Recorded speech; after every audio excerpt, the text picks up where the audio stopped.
Nasa 4.1% inflation rate ang bansa nitong Marso ayon po yan sa Philippine Statistics Authority. Ito ay bunsod ng mataas na presyo ng langis. Gayunpaman, nananatiling mababa pa rin ang presyo ng ilang bilihin gaya po ng pagkain dagat. Yan ang ulat ni Denise Osorio.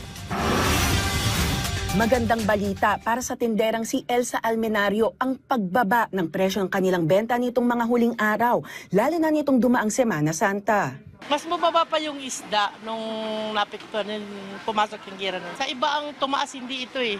Hindi sa pagkain, kahit gulay mababa rin eh.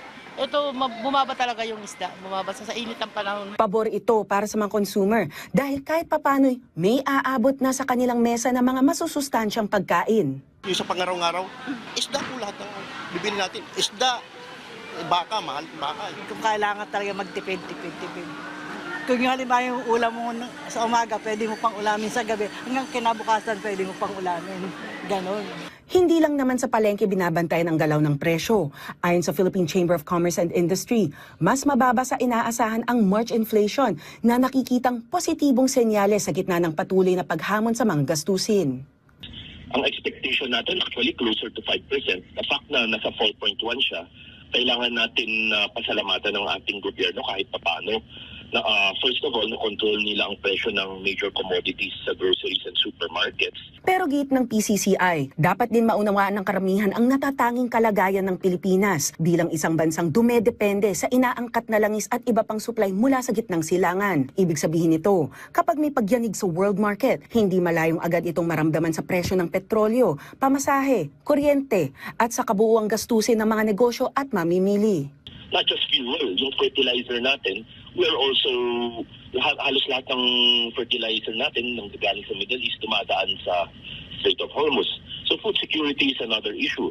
Ayon sa Philippine Statistics Authority, kabilang sa mga nagtala ng mas mabagal na taunang pagtaas ng presyo ang isda at iba pang seafood, gatas at iba pang dairy products, itlog, pati na ang mga ready-made food products. Pero kahit may pagluwag sa ilang pagkain, bumilis pa rin sa 4.1% ang headline inflation o overall inflation ng Pilipinas noong March 2026 mula sa 2.4% noong Pebrero. Umabot naman sa 2.8% ang average inflation rate ng bansa sa unang quarter ng taon. Isa sa mga pangunahing nagtulak dito ang mas mabilis na paggalaw ng mga presyong may kinalaman sa transportasyon, kuryente at iba pang fuel-related costs. Ayon sa datos, malakas ang pag-angat sa transport index habang tumaas din ang galaw ng presyo sa housing, water, electricity, gas and other fuels. Sa food basket naman, hindi pantay-pantay ang naging takbo ng mga presyo. Umabot sa 3.0% ang food inflation nitong March mula sa 1.8% noong February. Sa kabila nito, nananatiling ramdam ng mga mamimili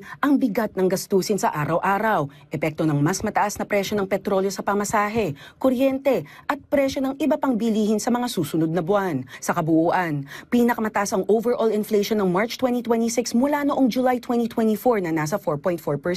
Kasabay nito, patuloy ring nararamdaman ang bigat ng transport costs na pinakamataas na galaw mula pa noong January 2023. Denise Osorio para sa Pambansang TV sa Bagong Pilipinas.